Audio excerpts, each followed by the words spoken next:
Hello, everyone. How are you? Hope you're doing well. Welcome to this webinar on behalf of the TEFL org. My name's Carl. I'm an EFL teacher trainer for the TEFL org. I do the practical courses here in Northern Ireland. I also work as an online English teacher. I work as an English examiner, and I've been lucky enough to have worked or managed at schools around the world in places such as China, Japan, Vietnam, Kazakhstan, Sri Lanka, Azerbaijan. I worked in Iraq for a bit. I've also worked in Spain and Italy, and I've managed summer schools and worked at EFL colleges and universities in the UK. So if you're here to learn more about the industry of English as a foreign language, you're in the right place.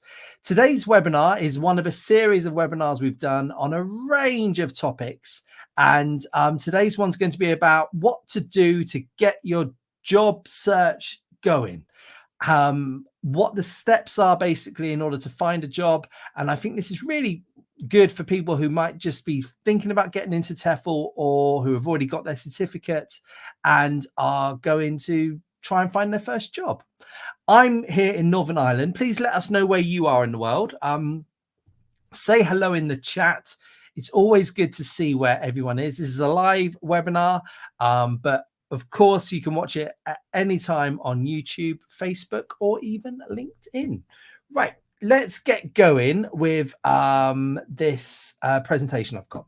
So getting to grips with your job search, because sometimes it can be difficult to know what you need to do, what would be the first step in order to start finding jobs, basically. Now, these are some of the steps that I would go along with. You might find that you want to do it a slightly different order. That's fine. I think probably everyone has their own different way of doing it. But this is how I would do it. I'm also going to talk a little bit about from the other side of things from a recruiter, because I have been on the other side checking CVs, checking applications and asking questions in interviews as well. So yeah, the hellos are coming in. Hello, everyone. Hi, Mehdi, Mohammadi. Hi, Susan Somerset. Telma's in Portugal. Lovely. Marifa's in South Africa. I lived in Cape Town for a bit, Marifa, one of the best years of my life. Thelma's in India. Hello to everyone. Right. Okay. So the first thing that you need to do in order to get your get the jobs going is, first of all, get your qualifications in order.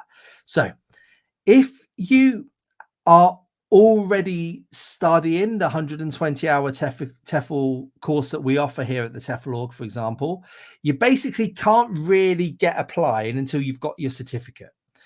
And if you did your TEFL course a long time ago and now you're getting back into TEFL or looking for jobs, you need to find your TEFL certificate.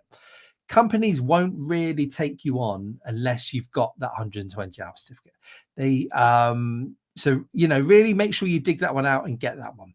If you're already doing the course, then get that done. That should be your full focus, is to finish that course, pass that course to get your certificate. Okay. If you have a degree, get this certificate ready. And my degree certificate is somewhere in this pile of papers back there. If I was to apply for any jobs, I would get that one out ready, and I'd get ready to scan it, and I would get ready to send it, because companies are going to ask for it if you have a degree. If you haven't got a degree, obviously you don't need to think about things like that, but definitely get your degree certificate ready, because companies might ask you to get it verified, or they might ask you to take it to an embassy if you're going to go work abroad. Okay. Right.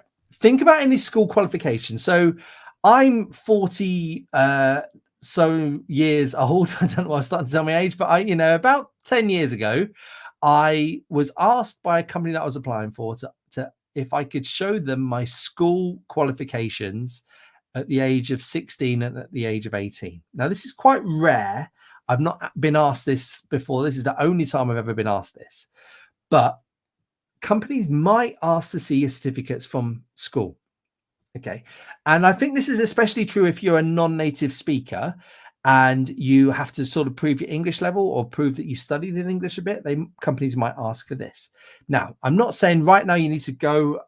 I had to ask my mum where mine were, but I'm not sure you have to sort of go straight away and get them all out, but think about where they might be in case you are asked to provide them. I think especially if you did any sort of school qualification in English. Here in the UK, we study A levels. We study something called a GCSE. If you did something like that at the age of 16 or 18, then I think that's worth digging out.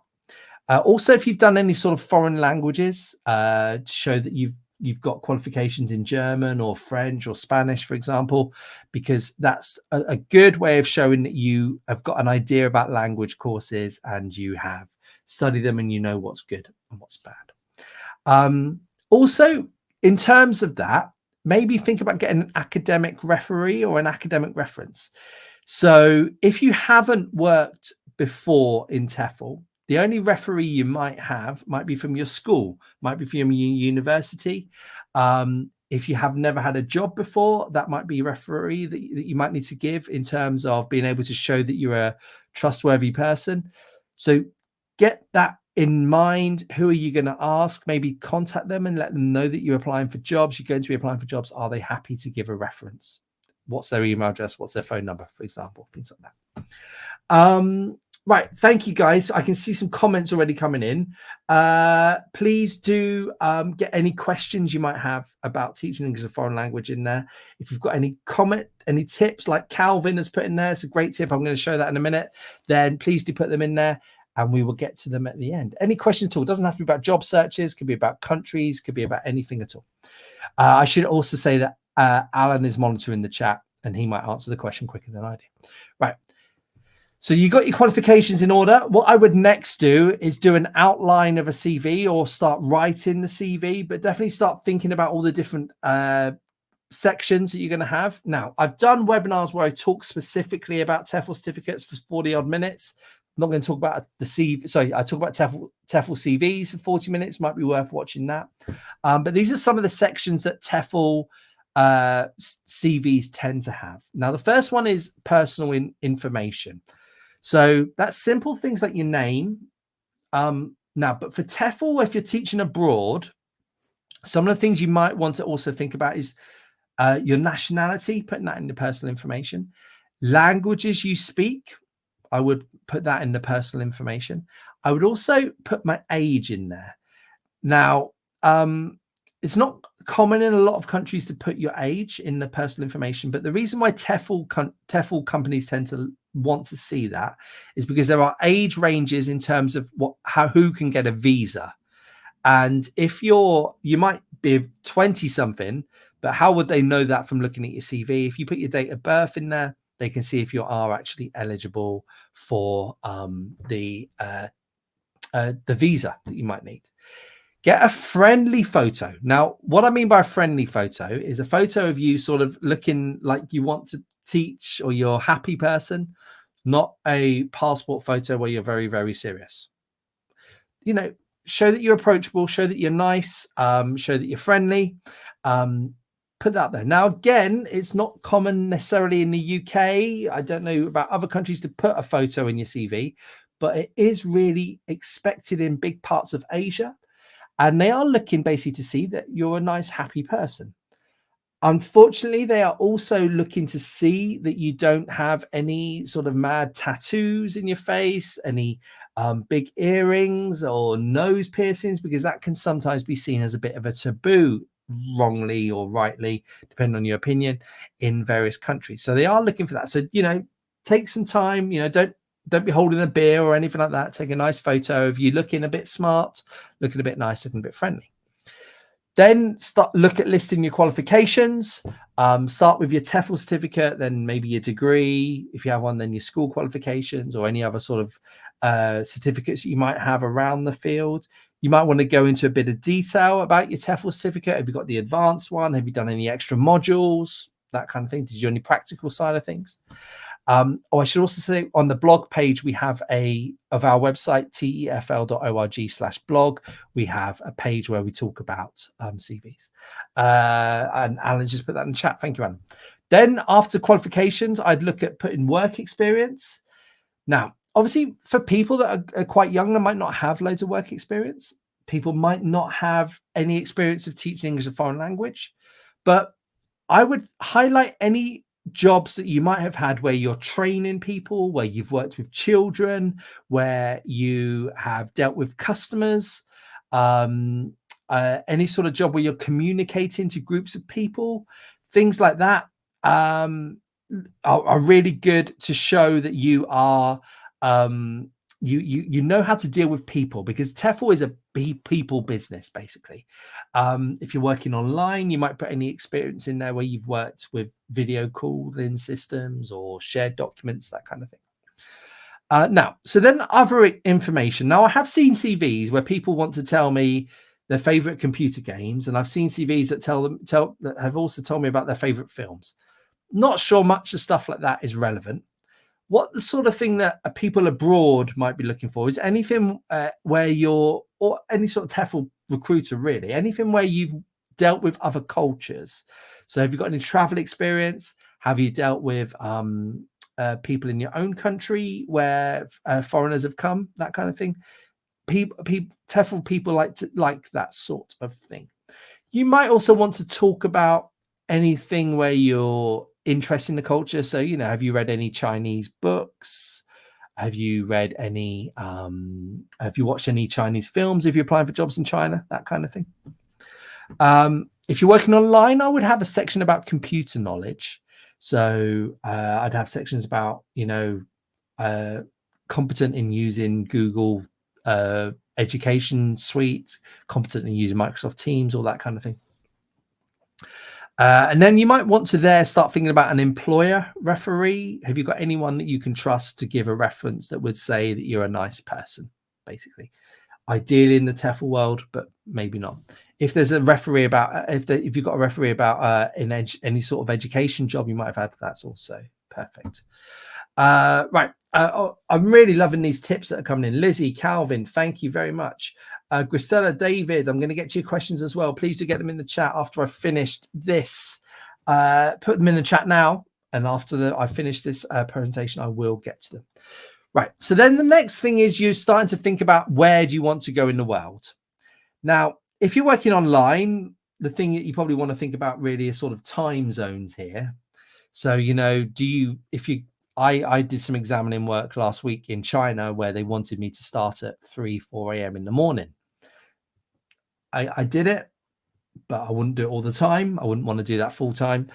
So things to keep in mind is about the location, about the time zone if you're working online and if you're going for an online job. Right. If you're going for face-to-face work, the first thing to think about is where do you want to go? Lovely. So you might think, right, I want to go to Vietnam. Great. Vietnam's a fantastic place. Do you want to go to the big city of Ho Chi Minh? Do you want to go for a slightly smaller city, but still a bigger city as in Hanoi? Or do you want to go somewhere a bit more quieter? Do you want to be by a beach? Do you want to be in inland? Do you want to be in the mountains? You know, things like that are worth thinking about and doing some research into, because China's massive, Brazil's massive, you know, countries are big. And there's big difference in geography. There's big difference in wages. There's big difference in the standard of living, all that kind of thing. What do you want? Do some research into it. Now, the next thing to think about, although you might want to think about this first, if you are from a country where the borders aren't as open to you as they hope they should be, is where can you go? Now, what do I mean by this? Not every country in the world is as accepting to give out work visas to the whole world. So there tends to be countries such as the UK, Australia, America, Canada, some Europe countries. If you've got a passport from one of these, you tend to be able to go pretty much anywhere in the world, tend to. Now, each country changes. Some might be more welcoming to British people than American, or vice versa, something like that. Now, this doesn't mean that if you have a passport not from those countries that you just can't go anywhere. It just means you need to do some research into where you can actually go. And I'm not going to sit here and list all the countries in the world and which countries can go for that. You've got to do that yourself. You will find that that's open. We have information such as this on our TEFL website. Be a bit aware of where can you go if you've not got a degree, or you do have a degree. Be a bit aware of where you can go if you're approaching your golden years, or you're a bit younger. Keep those things in mind, right? And then you'll start looking for advertising for jobs. You'll start, okay, do you know what? I want to go to Thailand. I can go to Thailand. I have all the correct documents to get me a Thai visa. I go online. I don't see any adverts for Thai jobs. Some countries advertise more than others. You will see loads of adverts for Korea. You'll see loads of adverts for China. I've recently seen quite a few adverts for Indonesia. It could be the time of year you're applying. There's not lots of adverts for the country you want to go to. It could just be that the schools aren't as rich as schools in China, Japan, Korea, for example, so they don't advertise as often. You might find that there's not many recruiters looking for those jobs in your country. So what you need to do is scroll down through the lists of jobs, check the dates that they were posted, check the dates when the end date is, because you might see it on a website such as ESL Cafe that's on a really long list of jobs. You scroll down, and you've scrolled like through 20 jobs, but actually that's 20 jobs posted in the last 24 hours or 20 jobs posted in the last 3 days. Keep scrolling down to like the 100th job, and that actually might still be active. That might still be willing to go. So you've got to check that they advertise more than others. Scroll down. Just if you can't see one in the first 10 jobs that you want to go to, don't think, oh, there's no jobs available. Keep looking. Look on the TEFL.org website about locations. We have lots of information about, do you want to teach in Europe? Do you want to teach in South America? Do you want to teach in Southeast Asia? And we have done webinars on those places as well. Okay. Right. So then you're looking for jobs. I think there are 3 main websites in the world for jobs. Obviously, there's ours, TEFL.org. There's a job center at the top. You click on that. You can search by jobs. You can list them, online jobs and face-to-face jobs. The next one where I've got lots of work from is ESL Cafe. My first ever job in Vietnam was through them. I got a job in China through them as well. So eslcafe.com. Long list divided into China, Korea, international. Scroll through them, have a look, see if there's any that you take the fancy of. Another good one is TEFL.com. This is especially good for working in the UK and Ireland. But there are other ways, and Google searches are very good. So if you like TEFL jobs in Thailand, you'll find jobs from Indeed, INDEED up there. You'll find it searches things like Reddit. It searches things like Facebook as well. Look for that. Don't just think, okay, there's no jobs there on these websites, so there's no jobs. Companies advertise in all different ways. There are lots of Facebook groups, teaching jobs in Asia, teaching jobs in Europe, online teaching jobs. The final thing is to contact schools directly. You want to go work in a remote town in Vietnam that you've seen that there's language schools, but they're not advertising. Contact the language schools. Go on Google Maps, look in the town that you fancy the look of. Do some Google searches for language schools, Hoi An, for example. See if there's some work there for them. Right. So you found the job. You think, right, okay, you've gone to ESL Cafe, you found a job in China. This is the one I want. Are you eligible for it? Now, what do I mean by that? If it says degree required, if it says native speakers only, if it says 2 years experience, you might think, I'm not eligible for that. I can't do that.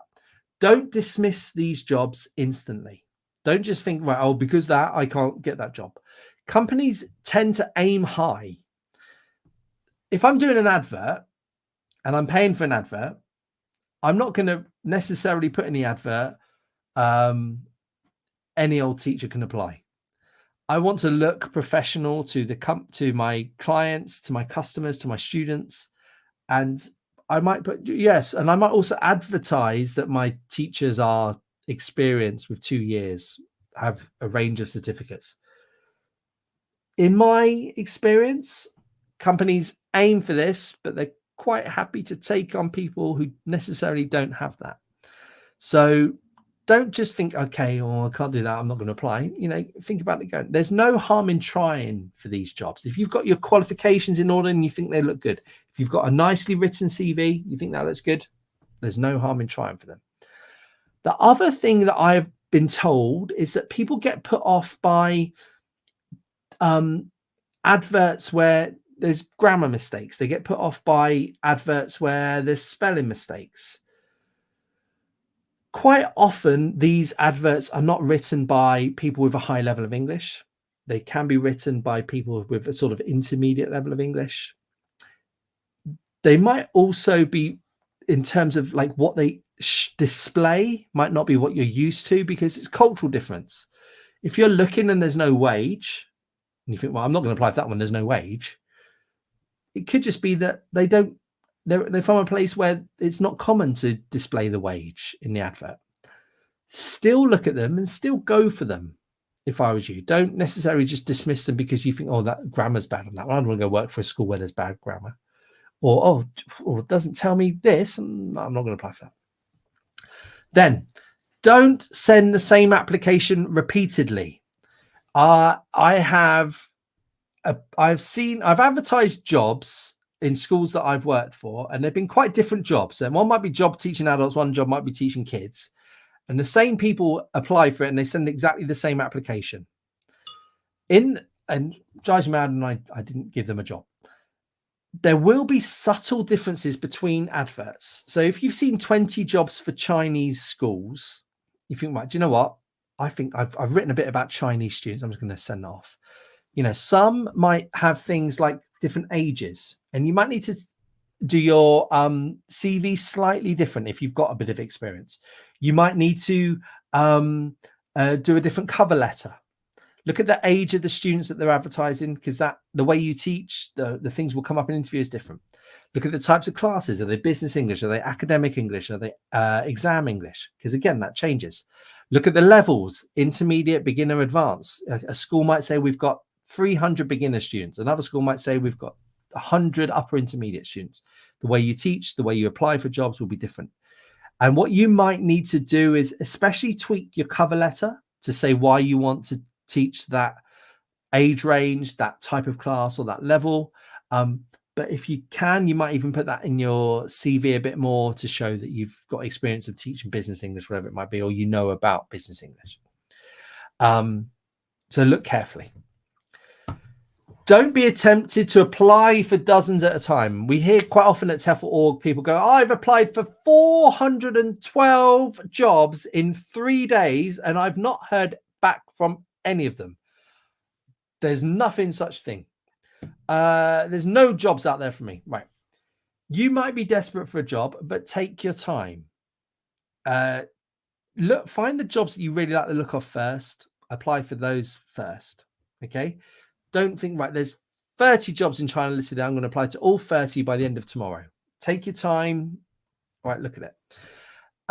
The reason being is that if your application has an issue, if you are not, and I should also say at this point that if you are one of our graduates at TEFL.org, we will help you out with this kind of thing. We will look at this kind of thing if you're one of our students. But if your application has an issue, as in, you're not listing certain things, or you'll have a big major grammar mistake you've not seen, or, you're not exactly hitting what they want you to send in, you will need to work on it. Now, the problem is if you've applied for 400 jobs using the same application and you've not got very far, that's 400 jobs that you're sort of dismissing. So think about just applying 3, 4, 5, get them. You don't get an interview. Okay, fine. Take a look at your application, get a friend to look at it, get us to look at it if you're one of our students, and then see what we can do to help. Yeah. Look carefully at the ones you want most. So think, right, okay, they've got 3 or 4 days there before the closing date. I really like that one. What do I need to do? I need to do this. Okay, have I got this? Have I got this? Have I got that? Let's put them together. Let's make sure they're all okay. Let's write my cover letter. Let's not send it yet. Get someone to check it. Do it carefully. Don't just think you can apply to loads. Take your time to get the documents right. Recruiters, schools hate it if they have asked for a copy of your passport and you've not sent a copy of your passport. Things like that drive people mad. Then start preparing for the interview, even before you've been offered an interview. We've done webinars where we talk about interviews. Look at that. I think there was one last week. Was it the week before? Think about any experience you have with TEFL. Think about any experience you have with your jobs. How can you get that into typical TEFL type questions? If you don't have any experience with TEFL, how can you get your school experience, your education business into the interview? Look back at your course learning. If you did the advanced course, the 120-hour course, the level 5 course, then look back at what you learned. See, can you get any of that out in the interview to show what you've learned? Google the L2 issues your target country has. So you want to go work in Japan, put into Google Japanese English learners difficulties, Japanese learner difficulties with English, things like this. Put different phrases and you'll find that they have pronunciation problems with LR. They can be quite shy, all that kind of thing. Can you get that into the interview? Can you show them that you want to apply for that? You want this job in Japan? And can you show them that you have found ways, because people will have solutions as well in order to fix these kinds of things. Great. Thank you very much. Right. Let's get to some of these comments and to some of these questions. Hope you enjoyed that. If you disagreed with it or you agreed with it, please do put it in the chat. Let us know what you think of it. Calvin, hi. Canva. Yes. So Calvin says, I've made a new CV using Canva. And it's like night and day from the one I use in the UK. Right. So Canva, for people that don't know, how do I explain it? It's kind of like a marketing tool to help you make thumbnails for YouTube videos, for Facebook, Instagram, all that kind of thing. But it also can help you with things like CV. So it's worth checking out Canva. I personally didn't know it did CVs. You've taught me something there, Calvin. I use Canva for different things. Lizzie, you use a video link of yourself, a very brief introduction. Nice. Yeah, so some companies, especially for online jobs, will ask for like a presentation interview. People ask me, how do they do that? I've done mine literally just from recording myself on my webcam. I then upload it to YouTube. I make it private and I send them the link. That's how I do it. And only people with a link can access it. They might ask you to send it as an attachment or something like that. They might not, but that's good. Now, I think that it's quite nowadays to put in your personal information, a link to your own YouTube page or your own shared document or something like that, if you want to do it like that way, is a pretty cool thing to do. And yeah, they do want to, and even face-to-face jobs, they want to hear that you've got a good accent. Now, I've done webinars where I talk a bit about the kind of things to put in videos, so that might be worth looking at, but that's a really good idea, Lizzie. David, hi. As a career changer, should I include my student job? So in customer service, yeah, I would say customer jobs are great. Why? Because you're dealing with people. You know how to change the way you speak in order to deal with people. Big part of teaching. If you can show that, that's great. Now, what recruiters would want to see is they want you to account for any gaps. So if your career proper, whatever that might be, was not really customer facing, you still got to put that. Don't just forget about that. Because quite often proper careers have things in order to do with business. Schools like people that can deal with business English because it makes schools a bit more money. So yeah, I would put that in there for sure and highlight a bit how you're dealing with people. Okay. David, another question. Hi, is it seen as beneficial to have worked in different countries but not as a TEFL teacher? Yes, yes, yes, yes, yes. Why? Because they want to know that if they drop you in rural Vietnam, if that's what you're applying for, you're not going to hate it after a week. You might go, oh, do you know what? I'm in Vietnam and the food's terrible, and I've not made any friends and all that kind of thing. And because of that, if you could show that you've worked as a teacher and you can deal with cultures, you can deal with different changes, and you can deal with being abroad, they absolutely love that. Yep, for sure. Trinity. Hi. Hello, dearest Trinity. Flabbergasting presentation. And what an interesting name, Fragiskos. Is that Greek? You want to ask if a master's degree in TESOL alongside your TEFL seminars are good enough to start a career? Yeah, 100%. But you probably will also need the 120-hour TEFL certificate. Yeah. Companies do like that. They like to have a magic number of the 120-hour TEFL certificate. But Trinity, you seem like you're a great fit there for sure. Yeah, good luck. You'll be able to find work, I'm sure. And I'm glad it's flabbergasting. Is flabbergasting good? I don't know. I think it is. Telma, thank you. You're looking for jobs in Ireland. Interesting one, this. Right. Okay. So, right. Ireland has, in the summer, lots and lots of work. So June, July, August, there's quite a lot of work available for people in Ireland. And around that time, schools get a bit desperate and schools will take people on.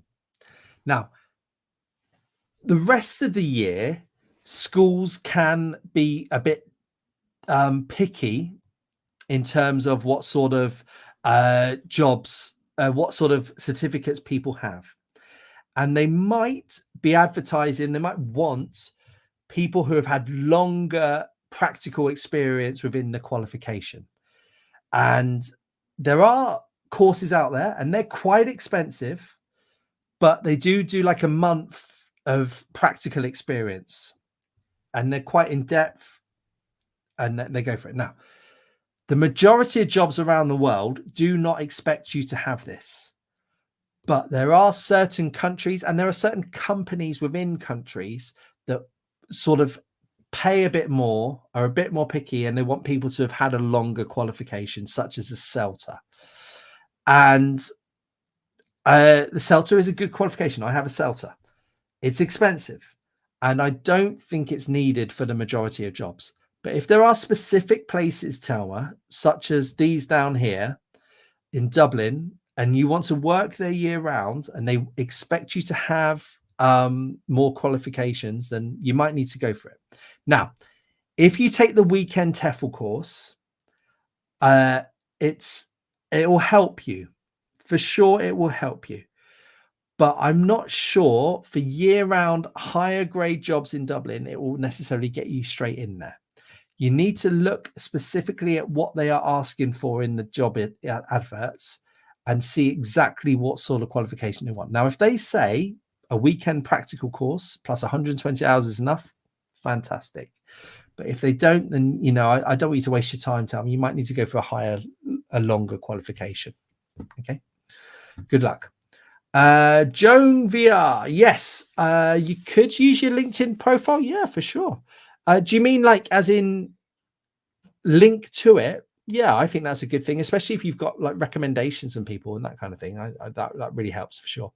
Yeah, again, why not put that on there? Nowadays, that is a big thing. Erica, the TEFL org, thank you. The TEFL org thanks you, Erica. We thank you as well, Erica. David, are TEFL employers nervous about career gaps? I think it's one of the industries where they're less nervous. And the reason being is because now if you, within that career gap, you sat at home playing World of Warcraft, you didn't really do much for a year, you know, that can be, you might need to explain that. But if you went traveling for a year, or you you know, spent a year volunteering, that kind of thing, that can look quite good for TEFL jobs. And I think it's one of the industries where they're a bit more open to that kind of thing, because the majority of people get into TEFL to travel. The majority do. So and if people travel, I think that's fantastic. Now, you might need to explain it. They might ask you for it. I personally wouldn't really leave anything out. I would sort of say if I went traveling for a year, I would kind of put that as a line or two lines in there myself. Okay. Sue, hi. You've not got a degree, but you want to work abroad in 2025. You're planning ahead.